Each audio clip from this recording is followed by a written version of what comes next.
Hello and welcome to another Property Solvers podcast. This is Ruben from Property Solvers. I'm here with James today. How are you, James? I'm fine, Ruben. You? Yeah, all good, thanks. Okay, so today we're going to be talking about dealing with financially distressed leads and inquiries that companies like ours regularly deal with. And yeah, just wanted to talk a little bit more about our process, how we approach sellers or people in general that are facing these kind of issues. So James, you've been dealing with these kind of inquiries for, showing your age, but my age as well, about 20 years now. Do you want to maybe start by talking a little bit about your general approach to these type of inquiries? Yeah. Hi, Ruben, and hello, everybody listening. Repossession leads. I mean, obviously, you can find them on the open market with estate agencies. Sometimes they're quite easy to recognise because the thing with, I think we should start on probably understanding the process of repossession a little bit more. Yeah. Because the stages, it's important to understand the stages that lead up to a repossession. And there's lots of points within the journey towards repossession where it can be stopped and you can actually help that client avoid the repossession, which obviously creates, when somebody gets repossessed, there's a whole load of problems that come afterwards with lenders chasing for outstanding debts, and obviously the credit rating gets destroyed, and it's an absolute nightmare for any homeowner to go through that process. First, you need to understand how long that process is. Mm-hmm. So, typically what happens is if a homeowner falls into arrears with their mortgage, depending on their lender, the bank will start taking action. So at first, they'll get a couple of letters saying, they need to bring their mortgage payments up to date or legal action will be taken. Mm-hmm. And if, obviously there's different lenders. Some are more aggressive than others. Obviously, with some of these subprime lenders, it sometimes feels like the reason they actually do the loan is so they can repossess the house. Sometimes it feels that way. Whether that's the case or not, it's a different story. But the way it happens is obviously the owner, for whatever reason, stops paying their mortgage. First, the letters arrive.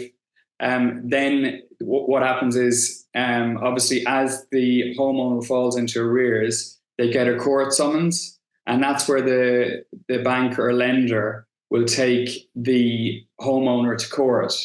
Mm-hmm. And Ruben, I think you've done a guide on this that maybe the listeners might be able to. If you Google stop repossession property solvers or stop repossession, we're quite high up on Google for that particular post. Really what it always comes down to is communication. That's kind of the crux of the post, really, because it's kind of out there to kind of help people who are facing this kind of situation. And what we always say to people who are facing this kind of scenario is to just communicate with the lender. The lenders are under a number of legal obligations to kind of work with their mortgage holders to, get the situation dealt with. They can't just simply just start repossession action straight away. They need to come up with a suitable solution. And last year, in June, there was a mortgage charter that was put in. I think it was kind of put in on the back of COVID and people kind of, and the interest rates kind of going up quite a bit and more people falling into arrears. So the government stepped in and put this mortgage charter in place, which protects borrowers in a lot of ways. So I think if you're dealing with these type of inquiries, it's important to kind of get an understanding of the process that James just mentioned, and also just try and understand the regulations around it, because what we often find is that there are in this industry, it's very easy to kind of step into it and just think, right, how can I do a deal here? And for me, it leaves a bit of an icky feeling about it, because what you want to try and do is just help the vendor, and if there's a deal to be done, then fine. But really, I think your priority should be to just kind of get that vendor out of the situation, because at the end of the day, we could all end up in this kind of situation. It's not that hard to get into arrears. We all know the property market and the property industry is not very forgiving. So, just try and put yourself in that person's situation and really try and kind of just guide them through the process. And I think educating yourself on repossessions and mortgage arrears and how different lenders deal with it is probably a good starting point. And those posts are there to kind of help you out with that. Yeah, I mean, I'd 100% agree. And obviously, for every property investor, the threat of repossession is on the horizon at any time, no matter how successful you are. If you're in property and you're taking big risks, it could always be you in that situation. So obviously, like you said there, Ruben, bear that in mind when you're dealing with clients and approach a situation with empathy and understanding. Yeah. I mean, typically, just going back to the point about how quickly these things tend to happen. So it's not a case of like a vendor, a homeowner stops paying their mortgage and straight away, like sort of a month later, they get repossessed. I mean, typically, I would say the process takes maybe 6 to 12 months. Would you say that's probably fair, Ruben? Like, obviously, yeah. I mean, I think that's about fair. I mean, it takes, and that's assuming that the homeowner is not communicating with the lender, because exactly. Put it in place, they might be able to. I mean, the mortgage charter has kind of three main parts to it. They can either give them a grace period of 1 year, or they can swap the loan to interest only, which reduces the overall payment. Obviously, you don't reduce the level of debt against the property, but it can help kind of reduce your monthly obligations. And then there's certain protections in place if you're going through a repossession proceedings. So there are protections in place, and I think, as I said before, it's really just communicating with the lender and seeing what you can afford, maybe putting together a bit of a budget, cutting down on your costs. But going back to what you were saying before, with regards to this mortgage charter and how different lenders behave in different ways, buy-to-let lenders tend to ignore this mortgage charter. So I think if you're in arrears with your buy-to-let loan, they're going to come down you a lot harder than they would if it's your own home. Something to certainly bear in mind. And same if you've got a development loan or something like that. If you're bridging loan, they're going to be really hard on you, and they're going to come down. Bridges tend to be more aggressive. Yeah, for sure. Yeah. But I mean, when you were dealing with a homeowner, I guess from an investor point of view, actually, before I go on to that, just with what we were talking about with estate agents, the way you can recognize a repossession lead with an estate agent is actually, you will see that there's an offer printed on Rightmove. So they'll say, this property is received an offer of X amount. And the reason that they have to put that there is because when a lender is repossessing a property, they still have a duty to get the best possible price for the vendor or the homeowner. Mm-hmm. So you will see that, like, a lot of repossession properties are sold through the estate agents. They're also sold through auction. Mm-hmm. But anywhere where you see sort of on Rightmove, where it actually displays an offer, the highest offer that's been made on that property, that will sort of notify you that that's a repossession deal. Mm-hmm. Or a repossession. But just going back to sort of dealing with the homeowners. So I mean, what's important for us as property investors is if we come across a repossession or a homeowner that's facing financial difficulty, the number one thing that we need to do is sort of establish what the full picture is in terms of the financial situation for that homeowner. So when we get a lot of homeowners obviously calling us looking to sell quick. A percentage of those are financially distressed, not as high as you would think in the industry. I mean, I think a lot of people think that's all we deal with, but it's actually quite a small part of our business in the grand scheme of things. But once you do have a homeowner on the phone that's facing financial difficulty, it's really important that you need to know where in that process they are. And that goes back to sort of understanding the repossession process. It's a lot different, for example, if a homeowner has actually got a date where they're getting repossessed, you know, the bailiffs have been ordered, and they're moving towards like the final stages of a repossession. That's obviously a lot different to when they've recently gone into arrears and they just had a couple of letters saying, look, you need to catch up these arrears that you have. But once we know how deep and how far they are into that process, we can then come up with a strategy to stop that repossession. And it's very important to know that repossessions can actually be stopped right up until the day. Like, I've literally stopped repossessions the day before they're due to be repossessed at court, or the bailiffs have been ordered. The way you do that is you find out what the monthly mortgage repayments are for that client. You find out how many months in arrears they are. So once you have the total arrears figure, you go to the lender, you get what's called a letter of authority. And this is something that allows you to speak to the lender on the homeowner's behalf. So you get them to sign that. You go and speak to the credit department of the lender that's trying to repossess the property. And what you can do is you can actually pay the arrears off in full and stop that repossession. Now, obviously, if you are going to do that, you'd want to have the property under contract. Exchange. So what? Yeah. Exchange, or what we would use as well, is an option agreement. So basically, the amount of the arrears, let's say the arrears are £5,000, for example. So what you would do, you get the letter of authority, you draw up an option agreement,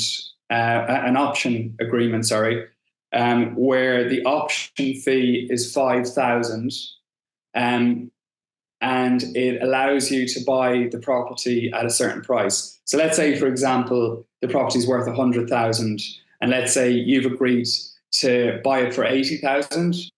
So the option agreement would state that the option fee would be 5,000, and the option price, where you have the right, but not the obligation to buy the property, but the right to buy that property at 80,000. So obviously that would stop the repossession dead in its tracks. It gives you the time that you need to get your solicitors in place or actually purchase that property. What you can also do with option agreements is you could decide, okay, my intention is not to buy the property, but what I'll do is I'll sign an option agreement to pay off the arrears. And then I will pay the monthly mortgage repayments going forward until that property is sold.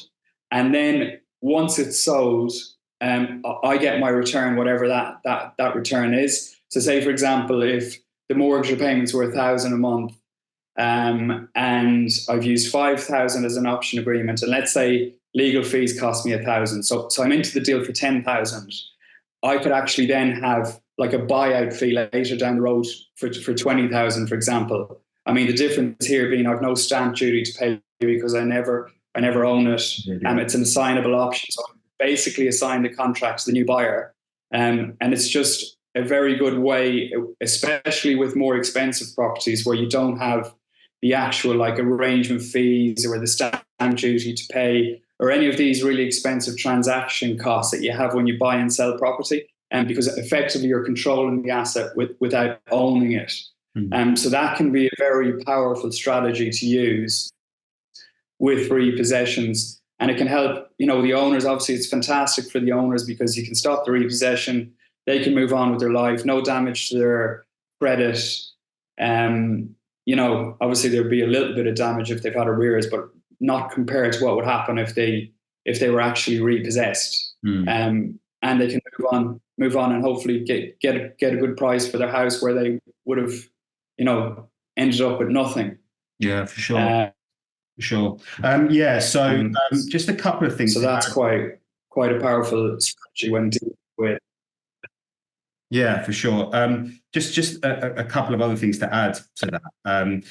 When you're speaking to a vendor who is going through this situation, it's important to not only check the mortgage amount that they owe against the property, because there might be a situation where there's just not enough equity for you to be able to buy it. And added to that, you also need to check what other secured debts they might have against the property. So, if there's a history of falling behind with payments, it's worth checking out whether there's any second charges against the property. If we've seen it before where a client of ours had credit card debt and a personal loan debt, which weren't paid back, and then the lender actually secured that debt against the property. So as a condition of the property being sold, that debt had to be paid off as well. So it's worth checking out these kind of things, and the owner can get that information quite easily from the lender. It's not hard. They can call them up and actually. And just another, just a quick one. The redemption figure as well. So if they're clearing their mortgage a little bit earlier than the term stipulates, there will be an early redemption payment as well. So that needs to be added on as well. Sorry, James. Yeah, no, it's a good point, Ruben. And also, actually, while we're on the point of secured loans, obviously, the way you can sort of figure this out and find out exactly what's outstanding on the property is if you download the land registry title. Yeah. And in the charges register, in the B register, it will actually have listed any loans that are secured against that property. And if you don't know the difference between unsecured and secured loans are typically like credit cards. They're not actually registered or secured against a property. Whereas these loans that Ruben's talking about, like second charge loans, they could be like personal loans maybe that have been secured against the property, and often it can be the second loan charger that's actually started the repossession proceedings. And a lot of these second loan lenders also have very high lending fees, because obviously for them, their security is less than the first charge holder, which would be the mortgage company. So in the case of repossession, the mortgage company are the first ones to get paid, and then it's the second charge holder. So those second charge holders typically would charge a lot higher interest rates than the first charge holders. And a lot of the time, they can be the reason that the client is facing repossession. And there can also be, it's not limited to 2 charges either. There can be 3, 4 charges on that land registry title. So it's very important to check that. And also, what could happen if you don't check these things, you could get all the way to the day of exchange. You're just about to exchange, and suddenly you realize that the price that you've offered for the property doesn't cover the loans that are attached to it. And obviously that's a terrible situation for everybody, so you want to avoid that as much as possible. Yeah, for sure. And we come across these situations where we do a bit of digging and we see that it's not feasible for us to be able to purchase the property for cash, even though we would want to. There's just not enough equity in it. Sometimes it's even in negative equity. So what we would tend to do is, market the property through our auction or our estate agency, depending on what we feel we can confidently get for the property. And we would still send the letter of authority over to the lender. And act on behalf of the client and work with our solicitors to just kind of get them through that situation. So it's just a case of just kind of figuring out what's owed against the property and then building a solution around there and then communicating with the lender. And if you've got that letter of authority, you can do that a lot better, But it was quite a weird. We were dealing with one which we ended up selling through our modern auction, I think. And the lender was insisting that we send a fax, and this was like fairly recently, So they were they insisted that we send a fax. They weren't accepting emails or letters or anything. They were like, no, we want a fax. So I had to go to Ryman's and pay a £5 to send this fax over to them. So they weren't making it easy. That was my point, really. That it's not really. They kind of sometimes throw a bit of a spanner in the works to. Yeah, I mean, you can get bounced around a bit from pillar to post when you're trying to get through to the right person, like the debt team or whatever, to speak to about the repossession. But yeah, I think if you're persistent, usually most lenders, you can get in touch with them within the hour if you've got a letter of authority, So yeah, for sure. And James, what happens in a scenario, you know, when a seller contacts us, what happens if, for example, a lender was to repossess the property? What happens to, you know, what's the scenario then? Once you know, we may have like missed the boat in terms of being able. Well, I mean, in terms of after that. Sorry, James. Yeah, I mean, what happens is, like, obviously the day of the repossession, the bailiffs come. If the homeowner hasn't left by their own accord, they'll be physically removed. The house will be empty of all the contents.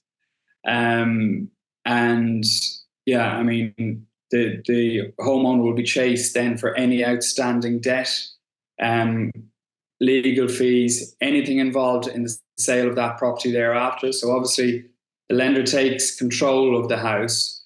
They'll put it through probably an auction or an estate agent, like I said earlier, look to recoup as much as possible of that loan, but they'll add all sorts of exorbitant fees, legal fees. Yeah.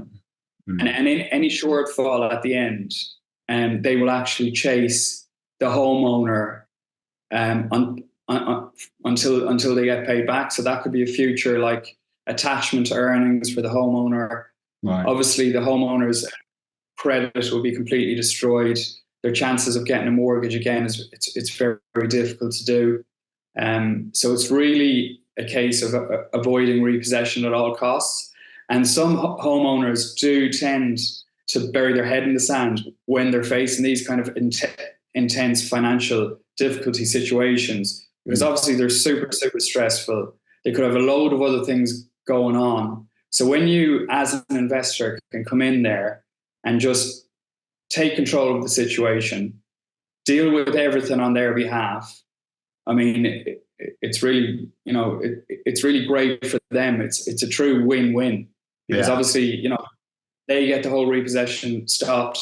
You know, you can get yourself a property at a good price, and obviously everybody goes away happy. So yeah, it's really good. It's a really good thing to be able to solve these situations for both homeowners and you as an investor. Yeah. I mean, you see all kinds of situations which any of us could fall into. But yeah, I think that is the main issue, that, you know, if the property does get repossessed, the lender is not just going to settle by just taking the property back. They're going to want to sell that property, which probably means they're, as you mentioned before, they're going to put it up with an estate agent or an auctioneer, and yeah, just try and recoup as much as they can of the debt. And that's why they try and get it on the open market in order to maximize the price they achieve. But any shortfall will be required back from the original owner. There's no getting away with that, unfortunately. So yeah, some general tips then. Really, when approaching these kind of inquiries, it's really just kind of taking a step back and just trying to get a high level view of what the actual situation is, making sure that you know fully about what is actually owed against in terms of secured loans, not only the mortgage and secured loans against the property, and then just navigating your way through the system, getting the letter of authority, speaking with the lender, and working with the lender to try and get into a situation where the seller is not going to get repossessed or not actually going to lose their home to the lender. You can effectively either buy the property yourself if there's sufficient amount of equity for you to be able to do the transaction. If not, then you can approach us at Property Solvers, and we can either put it through one of our auction options or through the estate agency. So yeah, James, is there anything else that you wanted to kind of add to this this conversation? Yeah, just obviously with these cases, I mean, obviously they're extremely sensitive. So when you are dealing with the vendors, just bear that in mind and take the time to truly understand the vendor's situation in the first place. Let them know that you are you're the right person to speak to in terms of, like, you've got the knowledge, you know how to stop it, you've dealt with these sort of properties before, and you can get the repossession stopped. I mean, that will be music to their ears, really. So that's it, really. Right. Yeah. Okay. Well, if you guys like and subscribe. Yeah, if you have any questions, obviously, yeah, if you Google stop house repossession, you'll see the property service post, and also dealing with mortgage arrears, you should be able to find another post that we did quite recently on the topic. But yeah, feel free to direct message us or email us, and we're happy to kind of help you with any kind of issues you're having with this. It can be quite complicated dealing with these kind of inquiries, but there's always a solution. So yeah, thanks very much. Just email Ruban Selva at propertysolvers.co.uk with any questions. Yeah, all right. That's the wrong email address, but yeah, it's Ruban at propertysolvers.co.uk. Probably for the best. Yeah. But yeah, thanks again for listening. We appreciate your comments. Any ideas for topics that you want us to explore, feel free to message us. We're open to ideas, and thanks again for listening. Please like and subscribe. Thanks, guys. Take care. Thank you. Bye.